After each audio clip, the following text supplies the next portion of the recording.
When you think of retirement plans, what is the best retirement savings plan for you? In today's video, we're going to be looking at that. For many years, we have always thought that the Roth IRA were the best options, which it still could be depending on your strategy, because most of the time, the Roth IRAs are loaded with complete benefits, which can make retirement easier because you are paying the taxes up front, meaning there's going to be no tax burden. But this might not really be the best method for a lot of people. Now, of course, with the Roth, you also join and you get those tax-free gains, which is awesome. You also get tax-free withdrawals on the principal that you have up to a certain age. After that age of 59 and a half, you have complete tax-free withdrawals, which are awesome. But when you start thinking about the stresses of taxes in your life right now, this could be one of the turning points. And in today's video, we're going to be looking at two options that could be better than that Roth IRA, starting with our first one, and that, of course, the traditional option.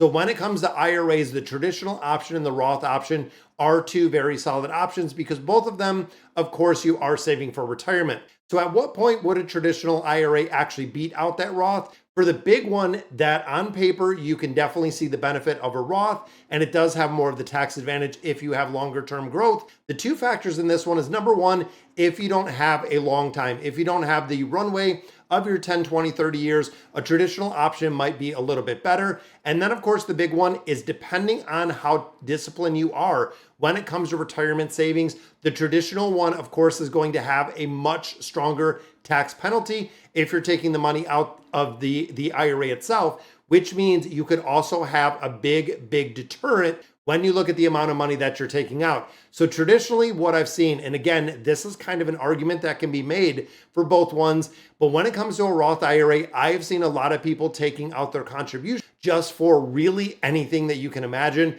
They are not using it as it is intended as a retirement account. And of course, the tax breaks or the growth isn't going to be there when you're putting money in the Roth because essentially you're taking money out earlier than you should.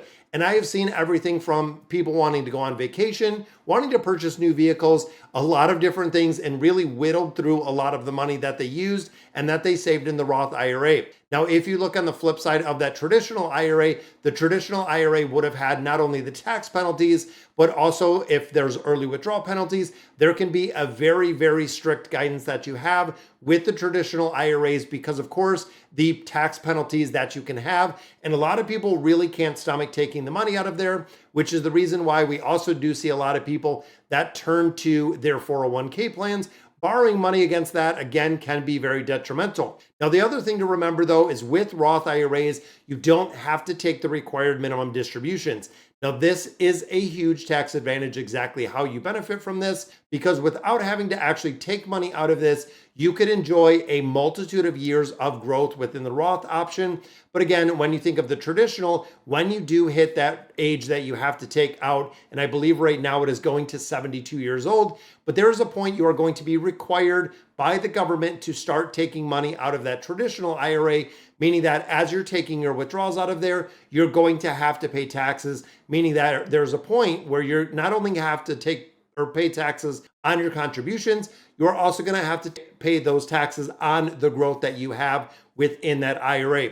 Now, the second big one, and a lot of people really overlook, and if you're eligible for this one, I really urge you to take a second look at it, take a step back, which is your HSA accounts. Now, traditionally, health savings accounts or HSA accounts are not considered retirement accounts really per se, but they function as one when it comes to retirement, when it comes to Social Security, when it comes to Medicaid, when it comes to Medicare. Putting money into an HSA can be your supplement literally for all of your retirement. And of course, we know if you've done your research, it is a triple tax advantage account, meaning when you put money in, you get a benefit, then it grows, you don't have to pay taxes on that. When you take contributions out or when you take withdrawals out of it, as long as it is for qualified medical deductions, you don't have to pay taxes on it, which again gives it the triple tax advantage.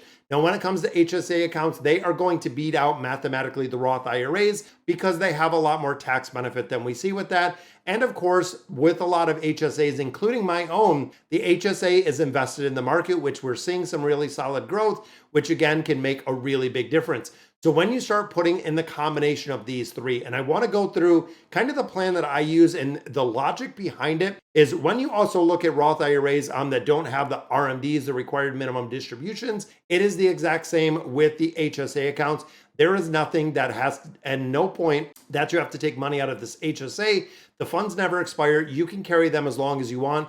That is really the reason when it comes to IRAs, when it comes to HSA accounts, the government caps your contribution limits, which is kind of crazy, which means if you could get to the point of, let's say, an HSA of having $50,000 to $70,000 upon retirement in that HSA account, chances are you could literally pay for all of your expenses, medical related, as long as there's nothing major going on, but you could cover a majority of your medical expenses for all of retirement without having to take those out-of-pocket costs. And also with the HSA, if the contributions are getting there and it's growing faster than you're making those withdrawals, the HSA funds will continue to grow through retirement. So my personal plan and the way that we've kind of broken it down is when we start looking at the traditional versus the Roth versus the HSA, we have gotten to the point where when you look at your traditional IRAs, we are unfortunately not eligible. Of course, we can do a backdoor Roth, but my really big thing is we put a majority of the contributions actually in a 401k. So we're putting it into a Roth 401k, which again, we know there is a benefit. We are not getting our tax breaks right now with that 401k, with it going into a Roth. We also have a small portion that is going into traditional. Now with the traditional portion, that is actually giving us the ability to write off a little bit of taxes. Now I know, again, mathematically it doesn't make sense, but we know there's going to be a point during retirement when we're going to be having and we're going to be required to take those required minimum distributions, which is exactly the plan. So putting all that money into a Roth, and again, a big majority, about, I believe around 12% goes into the Roth, 3% goes into that traditional. The traditional is what we're going to utilize to supplement Social Security through the annual RMDs, keeping our income incredibly low because the majority of the money, again, is going to be in the Roth. And the Roth is just going to be earmarked for generational wealth. There's not going to be much use for it because even getting into retirement, having all of your bills paid off, not having car payments, not having home payments, not having a mortgage, just having your monthly bills, being able to cover them with a traditional investment account with dividend income from like the HD, the VYM, a couple other investment strategies that we have. Also looking at dividends or interest income that we're getting from CDs in multiple sources, but then also putting it in there with the traditional 401k plans, which again, we plan to draw during retirement, giving us really the very last option is touching any of that Roth money. And it'll also give the ability where if we're retiring at 50, 60, 65, when you start getting to 70, 75, 80, even looking at 90 years old, if we're still around then, we are still going to have that Roth money as a very last resort. And it is also going to be in there growing absolutely tax-free through all of that time, which again is kind of by design. Now, this is something that I did go over with my investment advisor, also covered with my tax accountant. It does make sense, again, for us to kind of just edge off a little bit. And the way that we're looking at it is there's a very small portion that is in the highest tax bracket that you can be because, of course, the income and everything else that we have. So if we are making our contributions to the traditional 401ks, we are actually saving, and I believe at this point it's around 26%, which is again a pretty big chunk that we're saving, 26 or 28% that we're actually saving as a tax advantage for the small amount that we are putting into those traditional 401ks. So again, we're kind of playing the tax bracket game and seeing exactly where we're going to sit when it comes to distributions. And of course, when it comes to RMDs, we're already going to be retired. It's going to be Social Security income that we're relying on. Then again, supplemented with the money that we're getting out of those traditional 401ks. So again, guys, that is going to do it for today's video. Let me know in the comments what you guys think. And as always, thank you guys for watching.